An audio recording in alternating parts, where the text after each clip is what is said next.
Welcome to a football show Monday edition. That is Paul Kuharsky. I am Braden Gall, back in Los Estados Unidos, hanging out with all of you folks here in the comment section. Free agency apparently happened, Paul. How are you, sir?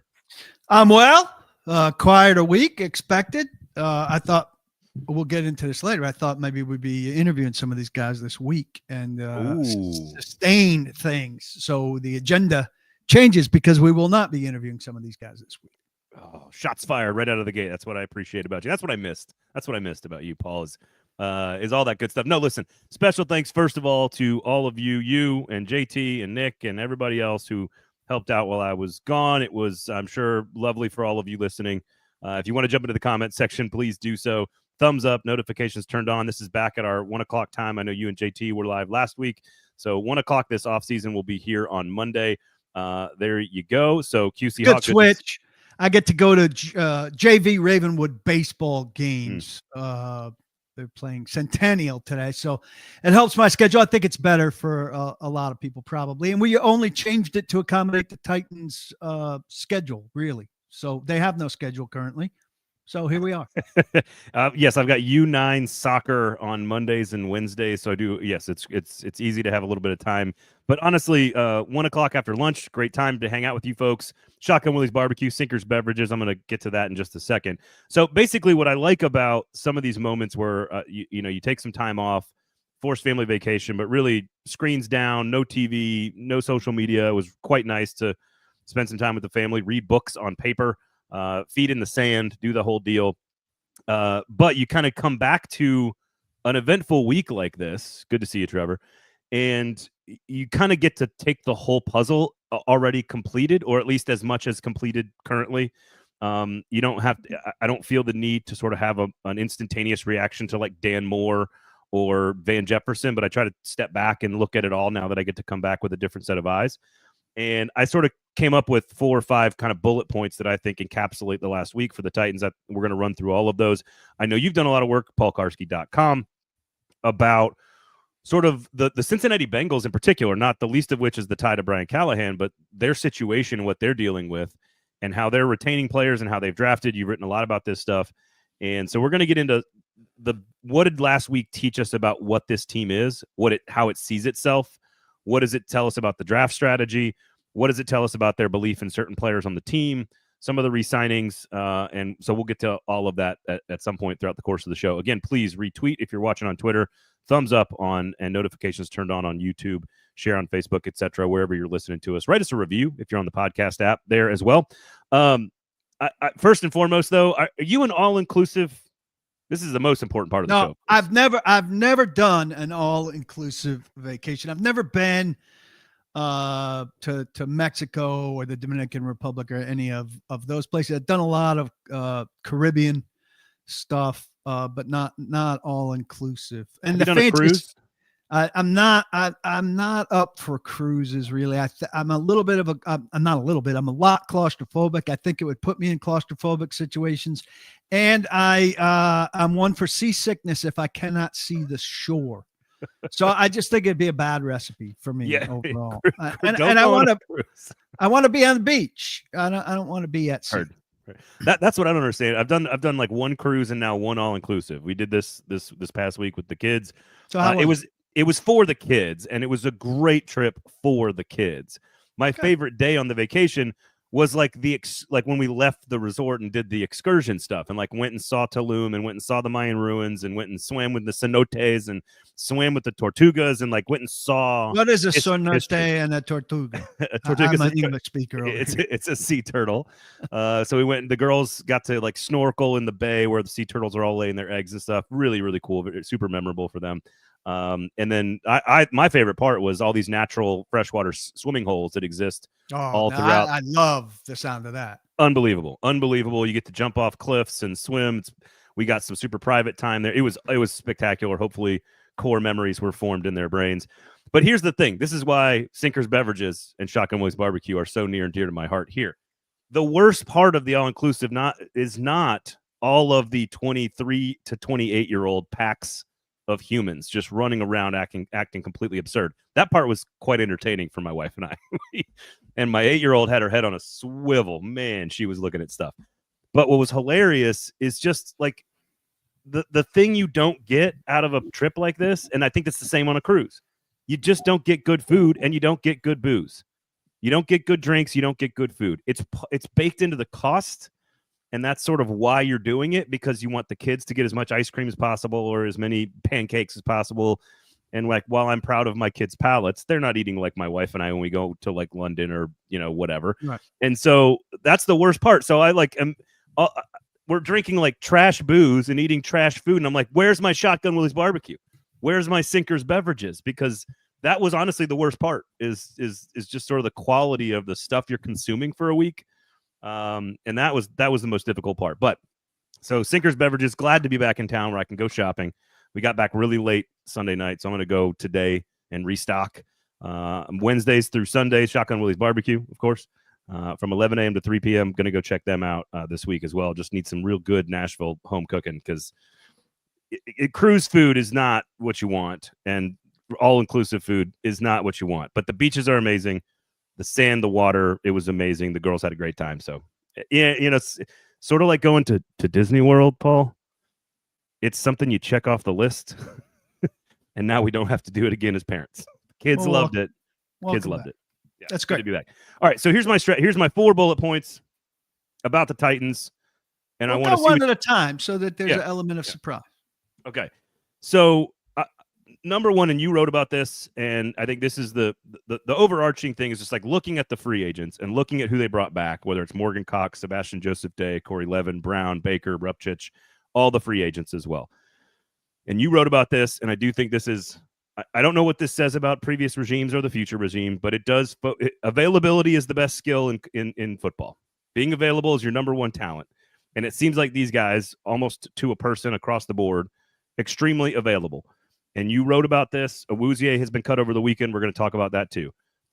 Being available is your number one skill. And it seems like the vast majority of the decisions they've made versus who they didn't sign, who they re-signed, and who they did sign, almost all of them, trading Murray away as well, cutting Awuzie, all of it screams, we need tough physical players who are on the field at all times. That's my number one bullet point. Yeah. I mean, the durability numbers, and you could go back and read what I wrote about it, but I added up, you know, I mean, these guys have played 95, 93, 91% of the games that they could have played, which are ridiculous. I mean, Hecker has never missed a game, and you think, well, a punter should never miss a game, but you know, I think Titans fans have been spoiled with that. Outside of Stonehouse's disastrous injury, there are punters around the league who deal with hamstring injuries and you know, needing to insert somebody in the lineup and stuff. So it's definitely a big theme. I wrote about, they used to have in the Malarkey era a big in big capital letters, a sign up above a training table, you know, durability is more important than availability. I think that's a little bit extreme, because to me, it signaled like, if you're a scrub and you're available, that's better than the good guy who's missing games, which I think is overstating it, you know. And it's great if the second stringer is available and can step in, or the third stringer, but we've seen that over the last couple of years. What you need to emphasize is that the top guy's got to be available, not that the second and third stringer need to be available and ready to go. So just as long as that's cast correctly. And so what they did here is got guys they expect to be frontliners who are gonna play. Are they the best frontliners? No. Are they players who are upgrades? I mean, I'd rather have Cody Barton than Kenneth Murray. That's a concession of a mistake. We'll get into Awuzie. You know, the jury's going to be out on Moore for a while. We're going to need to see it for ourselves. Yeah. But you know, the deeper you go into it, people just want to hear the numbers. They go, "Oh my God, he gave up 12 sacks." You know, I'm in a prove it mode on all of this stuff, but he gave up 12 sacks, and the analytics say, I don't remember which is which, but between Russell Wilson and Justin Fields, one was the hardest quarterback in the league to protect for, and the other was the fourth hardest. So one was the most difficult, and the other was the fourth most difficult to protect for. So is there necessary context to be taken in? Were the Jets on him? Were the Patriots on him? Were the Chiefs maybe on him? I mean, he's a popular guy in free agency. They weren't bidding against no one when they got to 20 million a year on him. So, and then you hope the luck stays. You know, Kevin Zietler's 35. You knock on wood and say, you hope this isn't where he breaks down in his 14th season or whatever it is. I like him a lot as a durable leadership guy on that offensive line. I wanted him, you know, the last time he was a free last year and maybe once before. So got to wait and see on these guys, but the durability thread that runs through all of this is a good thread. And it's so what's interesting to me, because my second big one is trench warfare here. Focus on the trenches so far. Focus on the trenches. A big chunk of that, of course, high dollars going on the offensive line, high draft picks going on the offensive line the last year, and now this class as well. Again, Brinker a part of, you know, the draft last year to go after Latham and Sweat. You bring back Levin and Rupchich. You then sign Moore, Zietler, and for whatever it's worth, a backup in Hance. That's 5 offensive linemen that you decided to invest in. And we can argue about Moore's price point, and it seems at that price, it's an overpay. They know it's an overpay. It's an overpay for sure at 4 years and $82 million. But at the end of the day, there's just not many 26-year-old guys who start at left tackle. He has consistently beat out guys that have been drafted behind him to play against him, and he's won those battles. He had his best season. I think it's, but ultimately, I think you said it.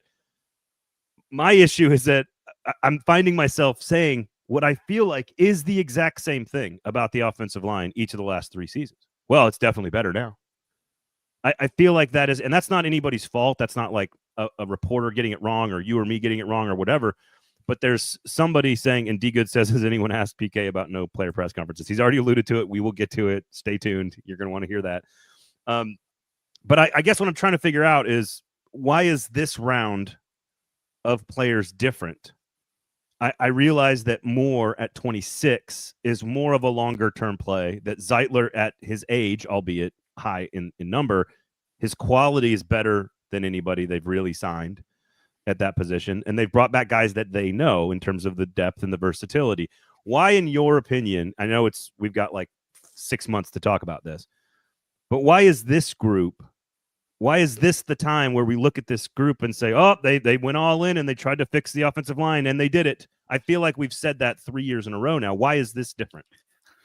Well, I mean, I'm not a big PFF guy, but you got to look at PFF on offensive linemen, at least, because there aren't that many numbers on that, you know. So Moore, you know, compared to NPF, is 20, 25 points better in the major categories. Well, I mean, that's substantially better grade. Now, I didn't look at him versus Latham. Latham tailed off. I think Latham could have stayed at left tackle and grown into a fine left tackle, maybe fine plus. Now they move him back to right. I don't have a problem with them. They're shopping for the best tackle they can get. The market offers them more. They bring in more. It prompts the switch. I don't think that's a huge fail of having drafted Latham. Latham substantially better, I think, should be the end of this endless search since Conklin. I wrote a piece about that, the journey from Conklin. I want to get 6 years to get to Latham. Is it solved? No. Is this the best group of personnel they've had during this incredibly bad trend? Are the 2 tackles unequivocally on paper better than NPF and Dillard and Daly? Yes. Now that they have to show us that they are, yes. I mean, the position's cursed, if you will, since our friend Lawan, you know, bit it with the knee the final time. And, you know, I won't believe that they can do everything better until I see them do everything better, but I think there's cause to expect that they can do everything better. Now, I also wrote, like, this isn't some kid coming in out of college, changing position and everything. I understand there's an adjustment to Bill Callahan, and it's going to take some time. Here's the time I'm giving you. OTAs and training camp, right? Play as much as you need in the preseason. But on week one, after the game's over, I don't want to hear Brian Callahan saying, well, it's going to take some time for those guys to gel. No, this needs to be discernibly better week one. Now, it should be better week 4 than it is week 1, and week 8 than week 4. But week 1, it needs to be a functional, operational offensive line where we don't see guys standing around looking at each other and confused, and the quarterback on his back and limping off the field, and the run game stoned behind the line of scrimmage because they got their ass whooped. It needs to be good, significantly better than it's been week 1. So it's funny when I ask myself that question and I try to figure out why will I buy into this, and I think that the first answer is on paper they are more talented than they've been. Now I also have said that each of the last couple of seasons, but I do think that there's the word that comes to mind is like professional, adult professional. Like you cannot argue that Kevin Zietler isn't an adult professional offensive lineman. Like that's just what he's been for over a decade. And as long as he's healthy, he could be the best run blocking player on this team. I think in order to say that this is the most talented, and I think in order to say that this is the most talented offensive line they've had since the Conklin-Lewan combination at tackle in particular, is you have to include a healthy Lloyd Cushenberry. And we don't know exactly when full percentage of 100% of Cushenberry will be there. That's not for anybody to say. It's just going to happen. I doubt week 1. I mean, the average is 10 months. And opening day will be like virtually exactly 10 months. And, I've been doing some reading. I need to dive back into this. I've got among the 25 tabs that are open above this screen, which is roughly my average, I'm embarrassed to say, I've got a piece about how Achilles guys just don't recover. Like they come back and they play for a while well, but they're just never the same. And so I think we need to be cautious about our presumption for Lloyd Cushenberry to be the center of the future. It's a lot of money on that contract still left. At all. So. Yeah. So, I think that's unfortunate. But I think odds are he's not the opening day guy. And I don't know if they sign Levin and think, well, Levin's good enough to be the automatic plug, because Levin wasn't the automatic plug when Cushenberry went down. It was Brunskill. I do think the strategy of attacking the trenches, and we'll get to the defense in a second, but attacking the trenches the way they did is it gives them the freedom in a deep draft class to look at guys like the Frazier kid out of LSU or the Webb kid out of Jacksonville State and get them late in the draft and add them as depth pieces that Bill Callahan can develop along the offensive line in the 5th or 6th round. Now they have an extra pick there as well. And there's a couple of good questions here because I do want to ask you. You need a guard to develop, right? Because Zietler, maybe re-sign Zietler for another year, but there's no guarantee. So right now, you need a right guard for 2026. Yeah. So Jeremy says, wasted Latham's first year. I want to go on a journey here with these comments, and then I've got a question, I think, for you, PK, and all of this. If JC stayed at left tackle, says D. Good, he probably would have been Dan Moore. That's possible. And then there's some comments here about $50 million guaranteed to Dan Moore. Here's the thing. Again, Dan Moore, to me, strikes me as a competent adult professional. Is that worth $82 million? Maybe not. But he might be the most professional left or right tackle they've had in quite a long time. Especially it's the best tandem at tackle they've had, talent-wise, in quite a long time. You're going to need to overpay for one guy at one position of need. So as compared to the edge and the price market for edge and compared to wide receiver and the price market for wide receiver, I thought from coming out of Indianapolis, they're going to attack offensive line. They think their best options are on offensive line. They got 3 offensive linemen. They could conceivably, we're talking about a guard for the future, but they could conceivably not touch offensive line now in the draft and have a feasible offensive line roster. Have to overpay for a guy. He was one of the top couple guys, and they got him. If JC stayed at left tackle, he probably would have been Dan Moore, D. Good says. Well, then what are you doing at right tackle? You still have to do something at right tackle, and the right tackle options weren't as good. I like Morgan Moses 3 years ago. They should have signed him 3 years ago. I don't know if I like him as much now. That, to me, is the key with Dan Moore. He's 26 years old. I think that's the key. You've got a chance that if you develop him and he's getting better, and there's an arc here or a trajectory here, a path that he is a consummate professional. I also don't think this is where I disagree with Jeremy. No rep for a rookie is a bad rep. Like it's a positive experience for him. I don't think it's a wasted first year at all. Going from left to right tackle is just not as big a deal as some folks in the media make it out to be. It can be a big deal for certain players, but going back to a position that he played left tackle in high school, then he played right tackle in college, then he's going to play left tackle for 1 year, and he's going to go back and be a right tackle. He's going to be fine. Yeah, diversifies his portfolio. That's good. And honestly, the truth of the matter is, depending on when the out is on Moore's contract, I assume they could get out of some of that money after the second year, maybe even the third year. There's a chance that Latham's ready to take the left tackle position at that point. So, you just don't know. I don't think what you're giving yourself is options, and what they have not had in years at these two positions is options. And so I think, again, I am hesitant to say, they did it. They addressed the offensive line, because I've said it before and been bitten in the ass for it. But I'm with you. Let's see. But on paper, the two things that make this group different are talent and professionalism. And I don't mean that like in an immature way. I just mean these are pros.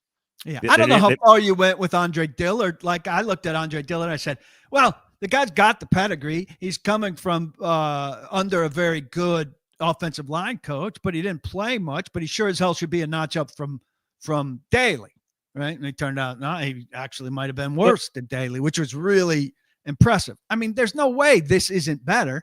I don't think we can. Right. I don't think we're putting ourselves on the line to say that. Now, how much better? Yeah. That's fair. But even to get to average for them is something. You do not let a first round tackle walk that quickly for what would they pay him, like 3 years, $21 million with a walk year when they signed Dillard, and like Dillard had major questions about his physicality and toughness in Philadelphia. I don't think there's the same glaring problems with Moore. It doesn't mean he's a top 10 left tackle or right tackle. But again, to your point, number 18 would be better than anything they've had in 4 years since Coughlin. Now here, I want you to promote your story here. Of course, Sinkers Beverages, Shotgun Willie's Barbecue. Since not picking up Jack Conklin's option on May 1st, 2019, they have spent a first-round pick on Isaiah Wilson, a second-round pick on Dylan Radins, a third-round pick on NPF, a first-round pick on Peter Skoronski, and a first-round pick on JC Latham. And, really a little bit more than that if you think about it. I mean, you could go all the way to looking at Nate Davis was the 2019 draft in the third round. Not him, but like kind of a sixth rounder. Jalen Duncan may count as a future backup guard, may have a seventh rounder traded for Leroy Watson, who was later cut. A lot of hits on Titans quarterbacks, part of the price there. So 2 first rounders, a second rounder, a third rounder, kind of a sixth rounder with Duncan, a seventh rounder with Leroy Watson, and all those hits. I mean, it's just chase after chase after chase. And I maintain this. I'm never going to change my mind. I don't have a problem with them not doing the 5th-year option on Conklin and not signing him. The problem is in the replacement. And you chased him with Wilson. Then you chased Wilson with Radins. Then you chased Radins with NPF. That is an immense amount of capital. And they've played NPF, Quesenberry, Kelly, Hubbard, Radins, Watson, Duncan, Ojukwu, and LaRaven Clark. Those guys have all appeared at right tackle in that time. And let's not discount a substitute appearance by Isaiah Prince, who could not line up on side. Ooh, yeah. I thought it was interesting because your top 3 picks in your first 3 rounds are your premium draft picks. And the fact that they used it over a 5-year span, 5 of them, 3 in the first round, a second and a third, all for what is now 2 seasons of Skoronski, 1 season of Latham. And that's just that's the if you want to track it all back, I agree with you. I don't think it's the Conklin decision. I'm just using that like you did as sort of a benchmark, saying since that decision, what have they done? And it's been nothing but chasing players. And now they're throwing money at it's different than throwing capital at it. I agree. I think that's a different thing here. And to Ed's point, you're not paying your quarterback seemingly for the next 4 to 5 years, whether that's Cam Ward or question mark. Maybe if you go after Cousins, maybe you spend a little bit more money, but you have some wiggle room here to overpay other players. And I think that's a good point. If Cam Ward is in fact the strategy, which people are way too convinced it's the strategy right now, including folks on this network, by the way, throw them out. But that is a huge benefit that you can afford to overplay a guy like Dan Moore to solve a problem, and because you don't need the money to pay a quarterback. So. Yeah, and I mean, it's not that much. It's not taking up your quarterback money. They have money. Yeah, they got tons of money. All right, so that's on the defensive side of that. Of course, they re-signed Sebastian Joseph Day, which we all agree is a good move there. They went and got Draymond Jones, which I think is right now at $10 million, roughly speaking, for a 1-year deal at 28 years old, is a really nice piece. He is in the mold of a lot of players that I thought they would be in on, and like the Hassan Reddick deal, 1 year, $14 million, very manageable. Joey Bosa, 1 year, $12 million. I thought they might be in on somebody a little bit higher profile. I don't think, I could see Bosa going to the Bills like Von Miller did and just having a really great final chapter because it's such a good team around him. But I thought they might be in on somebody like that. And, I think Jones is a slightly lesser version of that, but I think a pretty dependable player. I like that move. He certainly doesn't fit the durability, Bosa or somebody like that. No, you're right. At some point they may make an exception and take a flyer on somebody like that. Maybe one of the wide receivers when the prices come down. I think Draymond, is kind of in the mold of Danico Autry. If you're looking from a Titans perspective, he's not Danico Autry, but he can play the places like Danico Autry. So he's technically an outside backer, edge guy, going to be in the linebacker room, but he can move all the way down to tackle if you wanted him to. He can hop around. So, and he's big. I mean, I think he's 281. That's 16 pounds bigger than Ali Gay, who's their biggest guy, who hopefully doesn't have a role on this team. So I think that gives them their big and their biggest end of the spectrum at that position, and now they can plug in 244 or 250. So that's what I was going to ask you, because here's what I think is interesting: a front line of Jeffrey Simmons, Tavondre Sweat, Sebastian Joseph Day, Draymond Jones, Michael Williams, and Arden Key. That's a pretty nasty group, but they don't have that sort of 245, like sort of bendy, versatile kind of in space outside linebacker in that group. Arden Key can be that, I guess, but on a sort of a lesser thing. 3 of those guys are on 1-year deals. They have a lot of wiggle room and flexibility in the front 7 as in the front line as well. But it also gives you, if you love the kid Jaheed Campbell out of Alabama, if you love Jalen Walker out of Georgia, the 2 guys I really do like, unsure where they would play in this scheme potentially. Those guys are the 6'2", 6'3", 245 athletic guys that would pair very nicely with the Jones on the opposite side. Well, so is Abdul Carter, right? I mean, Abdul Carter to me is sort of like doesn't fit into one mold. Like to me, there's like the Campbell size type. Wise. Yeah, but I think he's going to be closer to like 260. But I guess that's neither here nor there. It certainly has flexibility. The bendy around the cornerness that we're thinking of. But I like how you traded back further immediately to Michael Williams. Yep. I'm going all the way back to 5. I'm going all the way because I want that first round pick this year now. But I'm good with 3. I still think trade back is the right strategy, but we'll get to that in just a second. Let's see here. John says, why did the Titans cut Chidobe after a year? We'll get to that in just a second because I'll get to the secondary. Austin says, I'm just happy to have proven vets on the team. The move so far, scream rebuild, not win now. I'll get to my final sort of ultimate point in just a second. Josh says, PK hit it, getting to average be a huge improvement for the offensive line, and that's conceivable for this group. So there you go. That still leaves edge as a gigantic focus in the draft, which we all thought. Absolutely. It means the offensive line is less of a focus, which gives you freedom to be more flexible at the top of the draft, in particular if you want to trade back with that 35th pick or the first pick. So I think so far I like what they've done. Here's the number 3 on the list. Is no star power here on this. They didn't go after the big flashy name. They didn't do something that would get headlines, that would draw attention, that's going to get clicks. They didn't go after, Sam Darnold getting $100 million, ridiculous. They didn't go trade for somebody like that. They have not made a big move for a Cooper Kupp. They haven't signed big money at a skill position player. They haven't done any of that. They have sort of gone and gotten what I would call, it's almost a very early John Robinson type of strategy, where they went and got sort of like quality veteran pieces that have been around. They probably have a lot of tape on Xavier Woods, right? Like they don't need to, they know a lot about Xavier Woods. They know a lot about a lot of these guys. Cody Barton's an interesting name that we can talk about as an upgrade over Kenneth Murray. But there's a clear strategy with all of these guys that they are building sort of tough, durable, no nonsense, no flash kind of names on this. They're not in a position to go do that. And I think that I at least I appreciate that at this stage of the quote unquote rebuild. Yeah, and I think Xavier was it sounded like they were in on Justin Reed, and so maybe I liked Reed over Holland big time. Yeah, maybe he was a little bit down their list, but a lot of cracks filled in, but two glaring needs still that they're not going to be able to do much about with what's left out there is a big time edge and a big time receiver. I don't have a lot of faith in Van Jefferson. I think they think that they can do something with him, maybe as a third guy in play action with a maybe semi-limited route tree, and it's the speed they think he has, that they can get more out of him than has been gotten out of him since his third year in LA. But not anything. I also think they think Bryce Oliver could be the next NWI with some additional speed. So if he's the fourth, Jefferson's the third, Ridley's the first, you got a big hole at second.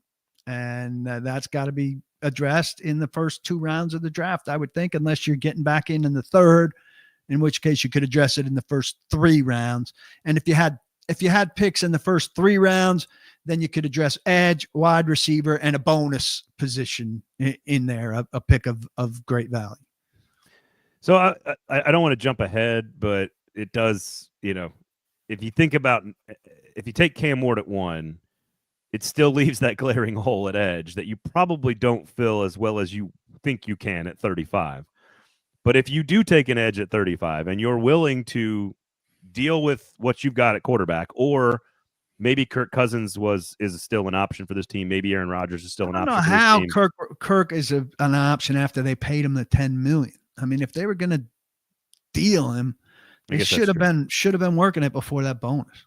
That makes sense as well.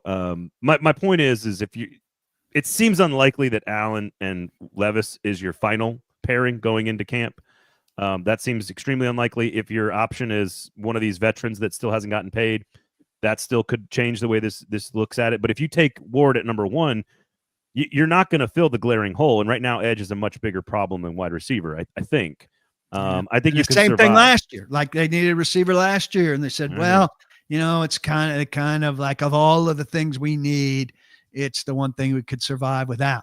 How many years in a row can you say that?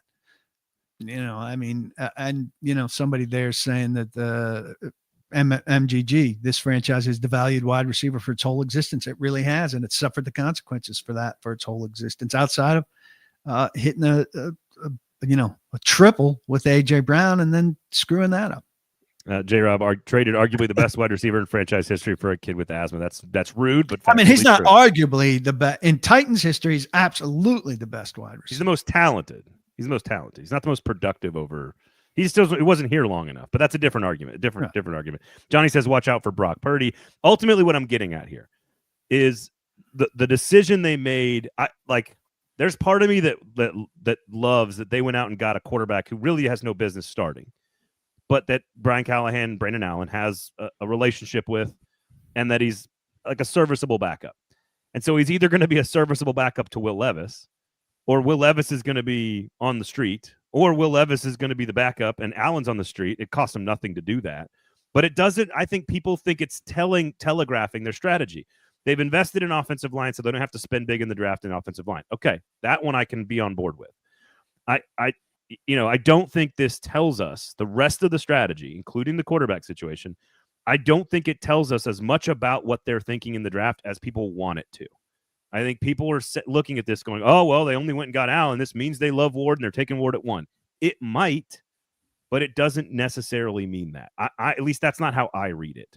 Oh, I don't either. I mean, they have offered some breadcrumbs along the way about a lot of different things. They have offered none on Cam Ward or quarterback outside of some mild reports that there are some people that like him. Of course, there's some people that like him, and that he's had good interviews and stuff. When's the last time you heard somebody come for a 30 visit and heard that it didn't go well? When's the last time that you heard about a meeting, a combine meeting? I mean, sometimes you hear it wasn't great, but you never hear anybody was terrible. So I don't think anything we've heard about Cam Ward has been in the least bit surprising.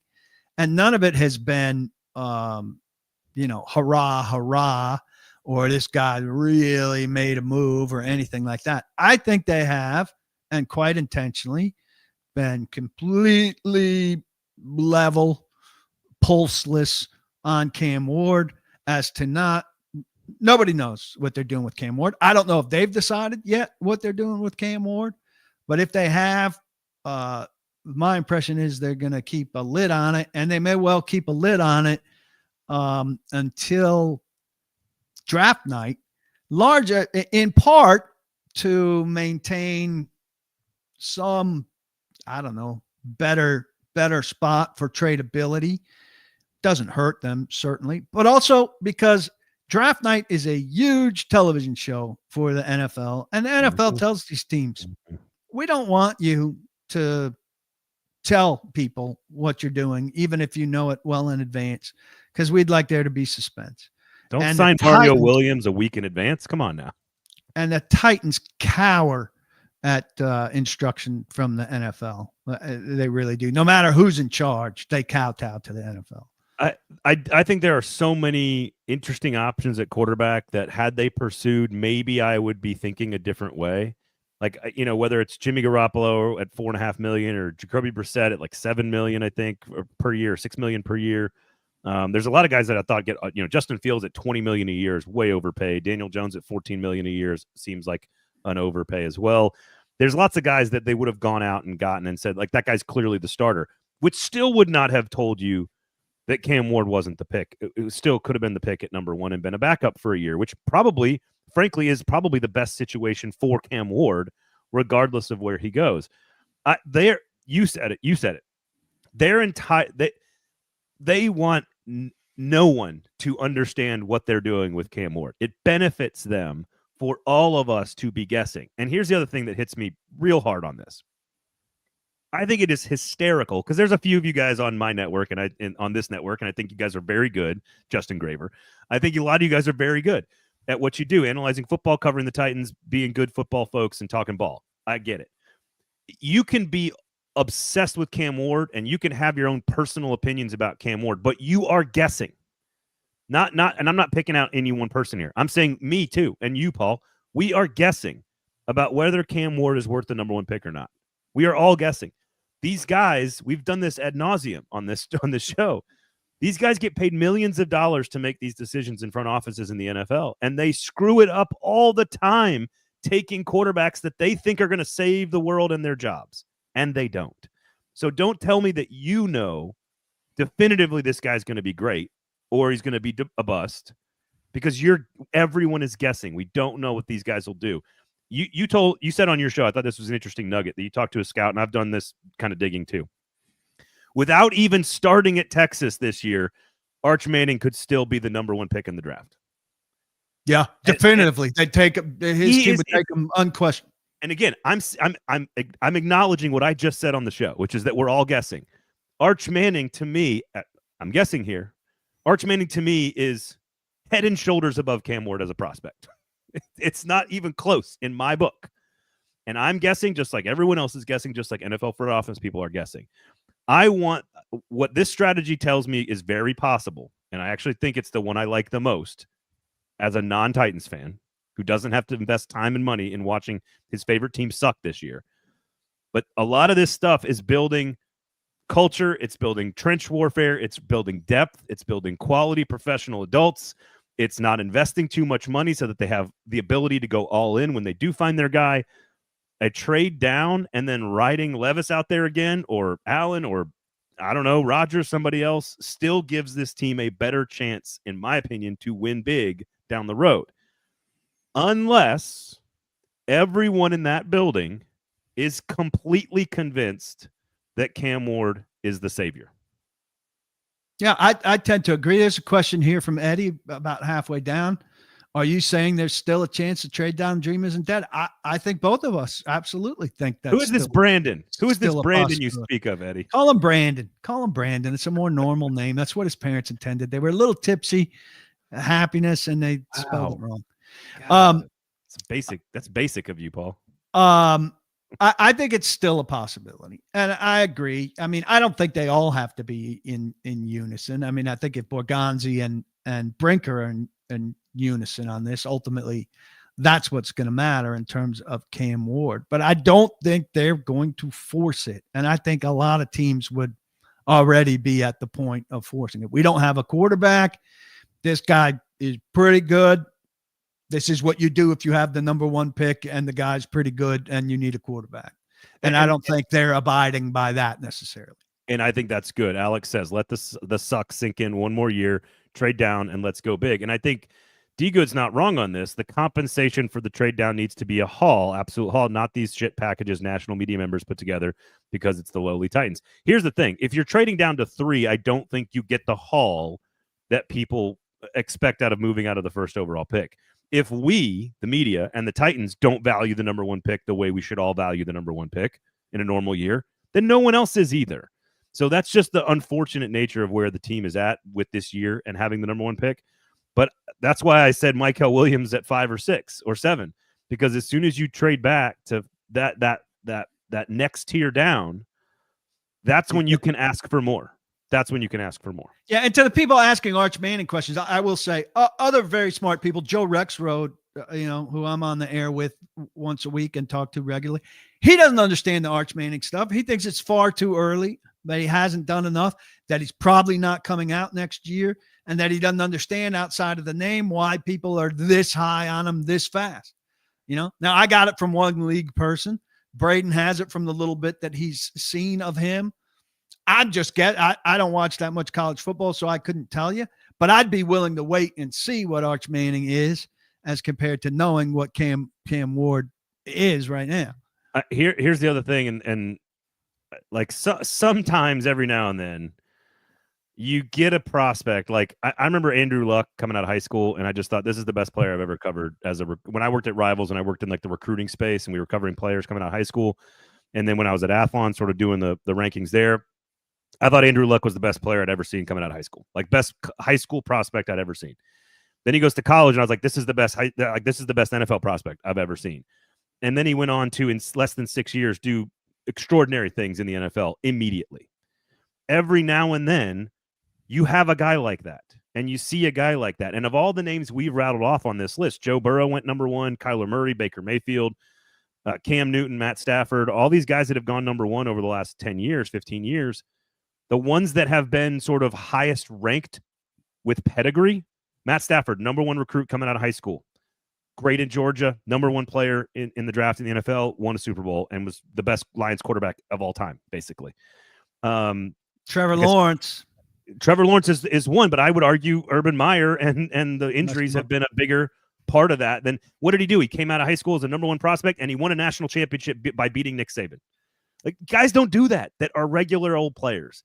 Ed Henry's got a terrible comment here, and he's one of the best commenters around. You can pick Ward and swing again next year, not unheard of. Ooh. That would be the dumbest thing ever, to use this giant draft capital and then use draft capital of that magnitude again, because then Cam Ward is a waste, and whoever you're drafting next year doesn't have the great edge guy or doesn't have the great receiver. You can't draft 2 quarterbacks. You got to draft 1 quarterback and 1 great edge rusher, 1 quarterback and 1 great wide receiver, 1 quarterback and 1 great something else. You can't use 2. They've already done this, wasting picks on quarterback. The Malik Willis pick, an absolute waste of a 3rd rounder in a trade up. That should be a good player on this team, the 3rd rounder from the Malik Willis draft, without a trade up. And they void that. Now you want them to void a 1st rounder? No. If you pick Cam Ward, he's got to be your guy for the next 3 years. And you got to give him every full chance. And if you're not taking Cam Ward, you need to trade down and get like 4 other players is what you need to do. All right, there's a bunch of comments in here. I want to address some of this stuff. D Good says the trades that are being promoted are sort of like the 1 first, 1 second, 1 third. That's not what I'm getting at. I'm sort of getting at, you get the 1st this year, you get 2 2s and a 3 and maybe a 2 next year. You need 4 picks out of the deal. You don't necessarily get the other first rounder though, which is the question here. Now, they want a first next year, very bad. No question. And to correct, Johnny's correct here. Why would Jacksonville move up? If I'm saying 5, I mean 6 and 7, which is Raiders and Jets, of course. Right there. Let's see. I believe this is in response to Z Dean. Is this in response to, was it dumb when Arizona did it for Kyler? That's when they took Josh. This is the difference. They took Josh Rosen, I think, at 10 and 12. already knew he wasn't the answer, and then had the number 1 pick. It's not like you have the number. Well, Rosen was a dumb pick. Don't pick Rosen in the first place. Right. There you go. Okay, let's see here. Do you think Amy will have something to say about drafting a quarterback this year? She is thinking perhaps of empty stands. I mean, she makes a lot of money whether the stands are full or not, PK. I think Amy, wants a good team, has empowered people to make decisions. And I don't envision her making a lot of noise, but who knows what she's doing. The other thing I want to, this is way too early to say this sort of definitively, but it's just how I feel right now, today, on Happy St. Patrick's Day, of course. Go to Sinker's Beverages for all your booze needs, and be careful out there on amateur hour. Garrett Nussmeier might grade out higher than Cam Ward next year. Drew Aller might grade out higher than Cam Ward next year. That's just 3 right there that might be worth taking it 6, 7, 8, 9, 10 somewhere in next year's draft. I don't know. It might be where they're 1, 2, 3. They might all be better. And so if you've got 3 or 4 options that you feel comfortable with, and again, Garrett Nussmeier's Drew Aller at Penn State has started 2 full seasons. You should have a lot of tape on him and have a pretty good opinion of him.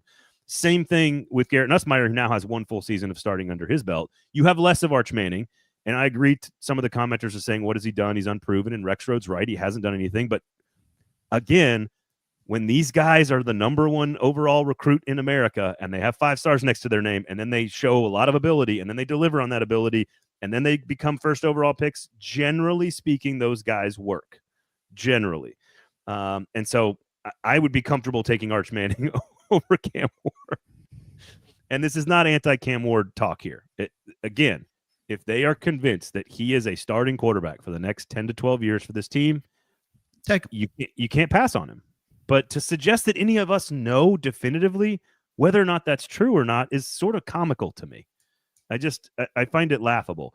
We'll analyze it all after the fact.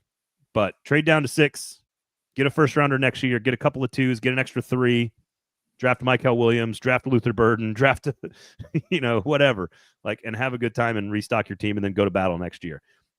I do think fans, there has to be an element of this team is not good enough. And you said +5 wins. Is that what you said? Best case scenario? I still think that's over evaluating the roster a little bit. No, I think 7 would be my rough expectation. Not based partly on the roster, based on Callahan improving, which is the expectation from inside, and based on not handing a couple games away the way they did last year, Chicago, the Jets, right out of the gate. Let me ask you, this is hitting me as I'm reading the comments, because Jason says I'm underestimating what Cam Ward is. If Cam Ward is Baker Mayfield probably in the middle of all those number 1 picks of all the names that we just rattled off over the last 15 years. Not as good as Joe Burrow, not as good as Matt Stafford, not as good as Andrew Luck, probably not as good as Cam Newton, right? Did he come into 0-16? He might have. For the Browns, yeah, he might have. But the point is if he's Baker Mayfield, is that a good pick? Yeah. Really? I think Baker Mayfield came into such a dysfunctional situation. The Titans are dysfunctional, but they're not that dysfunctional. And I think you could get better out of him sooner if he's Baker Mayfield. And I'd be very happy for the Titans to have Baker Mayfield as their quarterback. If you could get to what Baker Mayfield is now without giving him a different coordinator for 9 years. So that means in his 4 years in Cleveland, he had a different coordinator every year. If you bring Baker Mayfield in and give him consistency with his offense, I lean yes on that. You obviously feel differently. It just sort of hit me that I was trying to figure out, like, because I don't hate Cam Ward. Yeah, because I think what's happening in my own head even is I'm trying to figure out what exactly I think of Cam Ward. And as someone who covers college football pretty closely, I think very highly of Cam Ward. I think there are some clear issues that I have concerns with, which is deep ball accuracy, taking too many risks, holding onto the ball for a little too long. I love the attitude and the mindset. Guess what that sounds like? It sounds like Will Levis. That's what it sounds like.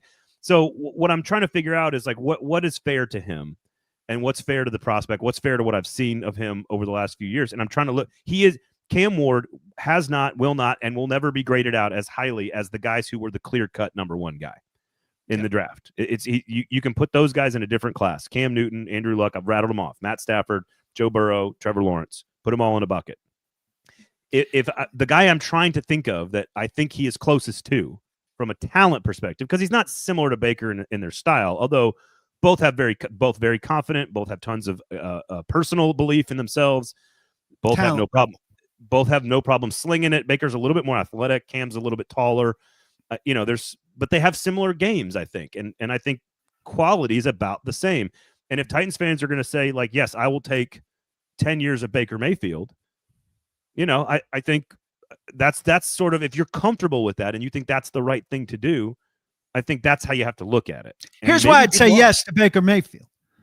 I mean, they've had bad quarterbacking for a long time outside of the 3 years of Ryan Tannehill, right? What have they had? There's no consistency. So if you're giving me 10 years of a guy who's pretty good once he, got there, and all I need is for them to get him there quicker, I think I'd take that risk. Here, Ed Henry says, if you're not fully committed to Callahan, then I don't know how you draft Ward. You need to let the kid stick with one system. But I think he's asking the wrong question there. I think this is about commitment to Ward, not to Callahan. I think it's a personnel-driven organization now with a 4-pack of GMs, GM-ish types, a GM, overlord, and 2 former GMs. And I think if those guys are united on stuff, I think they want ownership to be patient with Callahan. I think it's not up to them to a large degree, though if they need a fall guy, that's the first one. But I think if Callahan makes some progress with Ward early, he'll be all right. And if he doesn't and he falls by the wayside, well, that's life in the big city. MGG asked an interesting question. I wasn't sold on Cam at all, but if they think he's a 5-year starter minimum, you absolutely take him. I understand the argument. Nobody looks at a guy and says, there's a 5-year starter minimum. He's either the guy or he's not the guy. Nobody's putting like, oh, well, he's a one contract guy. That's good enough. Like, you know what I'm saying? Yeah. Andrew says, I agree with you. Andrew says, Will Levis wasn't good in college. Cam Ward was very good in college. Key difference. I do think there's a major difference in their production. Cam Ward was significantly better in incarnate word schedules and Washington State schedules. Will Levis also significantly better in college than anyone in the Titans organization, Vols fans ever want to admit. He was phenomenal in college the year he was healthy. The first year at Kentucky, they won 10 games, and people forget how good he was in that season. He's not Cam Ward. I agree. It's just why he went in the second round, and Cam Ward is going to go number 1 probably. So I agree that they're not. There's a big difference there. Here, let me ask you this then. Maybe this is a different way to ask it. Would you rather have Baker Mayfield? Because again, he's on this is his 4th team, by the way. Baker Mayfield, or would you rather get some? And I love Kyle McCord. I've been saying I love Kyle McCord from the beginning. I don't want him earlier than the 5th round or the 4th round at the earliest, only if you have extra picks. And you have to really like him, which, as you have alluded to, the Titans seem to. He's the only one in this draft class that I like. And I've said that since the very beginning. If you told me you had Will Levis, Kyle McCord, and Brandon Allen to go to battle to figure out who's 1 and 2, and you are knowing full well that you're probably going to come back and draft somebody next year, I think that's totally fine.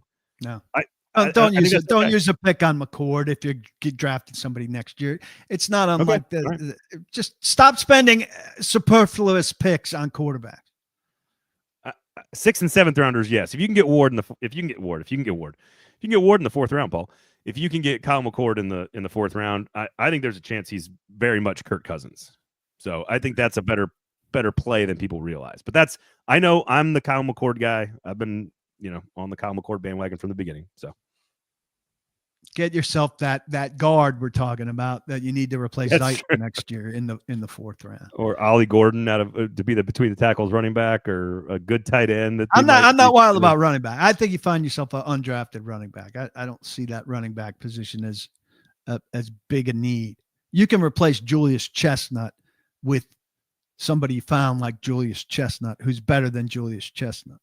I really like the running back. They really like the running backs. Yeah, well, I mean, it's a great running back class, which means some of them are going to slip into undrafted territory. All right, there's a lot of you guys in the comments here. Quickly, I want to ask you: any other free agents you think they should, like NWI at $6.5 million for 2 years? Should they have kept him at that price point? Offered him $7 million. Yeah, I think they should have. Yeah. But I do think there's actually a good signal in them not wanting him. If you get what I mean. Yeah, okay. What about they're like, listen, this guy's topped out and he doesn't separate, and we need to do better than that. Now, then it might not be immediate, but the fact that they want to do better, I'm all right. Cheeto, I mean, taking a $12.5 million cap hit, you're really making a statement about the durability thing there. I don't know that it would have been a terrible thing to have him around. I think he's a good leadership guy. And you just accept that he's not going to be regularly available. So you slot him. He's your 5th guy, or he's in your top 5. I don't know that would have killed him.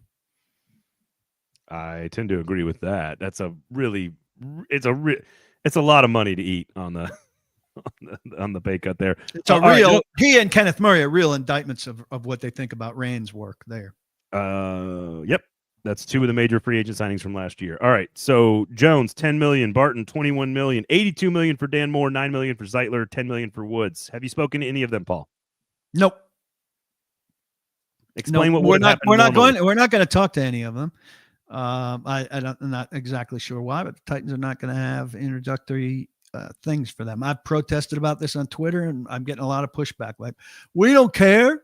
We don't want to hear what these guys have to say. We've never heard anything interesting from these guys at the beginning. Well, if you don't want to read stuff from them, that's fine. Saying that not giving access to stuff for a team that you're asking to be more transparent is foolish. And the Titans could have owned this week by making these guys available 1 a day, 2 a day, just the top 3 or 4 of them. Hey, we're trying to garner some enthusiasm and sell some tickets and show we're proud of these guys and we want you to meet them. Like, what's the logic in not doing that? I don't understand. Doesn't make any sense. It's not good marketing. It's not good promotions. There might be a little buzz about our team. Let's tamp it down. It's dumb. Look, you could have done Moore and Zietler together. The offense, and at least those two. Just do those two. A big new leader and the big new money. And then you go Jones and Barton and Woods together, and you go, hey, here's 3 new defensive starters, probably, right? Jones, Barton, and Woods right now are penciled into the starting lineup. Yeah, Jones maybe not permanently, depending on what Key's role is, but certainly he's a top 3 guy. So. I don't know if you need to make Allen and Jefferson and Hecker all that available. Maybe they're going to draft Cam Ward and not bring him to town the next day. It's part of their new policy, and you just get him coming off the field after his first workout. But maybe not even that. Maybe it won't be available until camp. Here's Cam Ward handing off to Julius Chestnut. Julius Chestnut is no longer a member of this team. I know he's not. How about the Titans how about the Patriots having 4 or 5 old Titans? He gave Robert Spillane tons of money. They got Harold Landry paid. You got Austin Hooper. You got Josh Dobbs. What about that? What'd you think of that? I was talking to somebody who reminded me this pretty reflective, reminiscent of Jeff Fisher in St. Louis at the beginning, who signed a lot of former Titans to contracts that they did not deserve, bidding against really no one. I mean, Harold Landry, that's fine for Vrabel to reconnect with Harold Landry. $14.5 million. Like, do we think there was a bidder at $13.5 million? 10? I don't. Do we think there's a bidder at 8? Like, I don't understand what's happening there. Spillane, he's gone and made a nice career for himself. Do we think he's worth the money he got? It's weird. No, but he's one of those guys of all the names that were. There's a lot of former Titans on the top 100 list of free agents. You got Christian Fulton signing, having a good year at the Chargers. He's signed with the Chiefs. There's a lot of former Titans guaranteed over 2 years. He's definitely not worth that money. Pulled hamstring in 5, 4, 3. Coming down. 3, 2, 1. No, there's I just think it's fascinating, and everybody go fix our problems. Go fix our problems. That's just not the way most professional sports work on any level. Maybe hockey, you can sign guys and build a roster, but generally you got to draft and develop. It's just the way it works. People want to talk about the portal in college football. It is still a recruiting game. You got to build the vast majority of your roster from guys that you handpick and you turn into players that fit into your systems and your cultures, et cetera, et cetera. So we'll see. I do think looking at I don't think you and I have talked about this, the Mike McCoy thing. I think while he is not a big story in and of himself, when you package him with special teams guru, an offensive line coach that's an expert, and you start putting together the experience on the coaching staff behind some of these grizzled, durable veteran players that they're going to get, the whole organization feels more professional and adult. Those are the two words that come to my mind. Professional adults doing their jobs. That is how this feels to me. Free agents, front office, coaching staff, etc. I am going to take the liberty of really reading into your emphasis on adult. And I'm going to apply it to some people that I suspect that you've been told we're not adult. And I'm going to encourage other people to read between the lines here. So I'll take that. I think McCoy also, I mean, this isn't the best part of it, but I think for all the fans out there that wanted Callahan to give up play calling last year, there was nobody to give it to. Now there is somebody, in fact, to give it to, and the play caller has somebody to bounce some things off of, who's called plays in the NFL, and pretty successfully for a couple teams. One of them had Peyton Manning executing the calls, so not as challenging a job as it's going to be if it's Cam Ward or, God forbid, Brandon Allen or Will Levis. A couple of there's been a lot of Levis and Cam Ward stuff. I want to be very clear. I am not comparing Will Levis and Cam Ward in their college careers. Somebody else in the comments did that.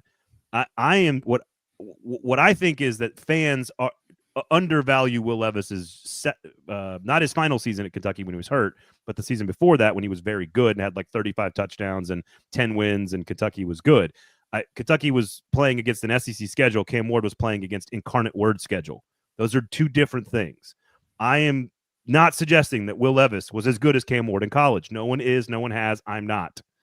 I am saying that people don't give Will Levis enough credit for how good he was. I guess it would have been his junior year, his third year at Kentucky, or his third year in college, not his final year in college. So there you go. All right. His year with Liam Cohn, and when he wasn't dinged up. Bingo. They were Kentucky. That was one of Kentucky's best football seasons ever. And the Tennessee, go pop in the tape of the Tennessee-Kentucky game that year, where there's like 800 yards of offense for both teams, like 1,000 yards of offense, and it was whoever had the ball last wins the game. Tennessee could not stop him.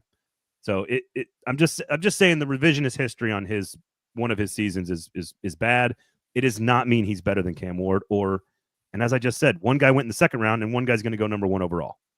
I think that's all we need to know about that. Sinkers Beverages and Shotgun Willie's Barbecue. My God, it is good to be back in Nashville with a bunch of good quality local businesses that I can consume and eat and use and be a good patron of and support, because all-inclusives just ain't it. My daughter's had a great time, PK, and that's all that matters. But I'm so glad to be back drinking really good coffee and having really good beverages and going to eat really good meals this week at all the great sponsors across the 440 Sports Network. So make sure you go check out Shotgun Willie's Barbecue and Sinkers Beverages. PK, what you got coming up on the website? Anything you want to tell folks about? I don't know what I'm doing exactly because I was expecting to talk to some people this week. So right now I have up. I was just thinking, and we never got into this, but I'd encourage you to go read this. Just thinking about the Bengals and how exciting a time it is for Bengals fans watching them re-sign both T. Higgins and Jamar Chase, and how like there's nothing in the realm of possibility the Titans could do to match that, and how that Cincinnati is. Good team, but they've not been great, but they've got the potential to do all this stuff. And if you go look at the Titans draft record against even Cincinnati's draft record, it's just another reminder of what a dud is. And then I went and looked at Philadelphia's by comparison to the retention rates over this important period of time. So go check that out. I'll come up with a lot more.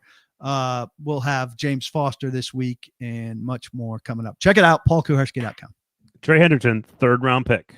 Just want to point that out. It's a rarity for a all-world defensive end to be a 3rd round pick. But if you want to there's so many comparisons that will make you cry. Yeah, it would be helpful to get a guy like that in the 3rd round if you had a 3rd round pick also. Maybe Jarvis Brownlee is that guy for the Titans in the 5th round, like Kevin Byard was for John Robinson. Maybe that's Jarvis Brownlee for and Jarvis Brownlee now. I mean, last year he wound up starting a lot of games not by design. He is now a starting outside cornerback for the Tennessee Titans. What does the free agent strategy tell you about the Titans' NFL draft plans? Absolutely nothing. For Paul Kuharsky, I'm Braden Gall. Thank you for listening. Thanks for hanging out. We will talk to you guys next.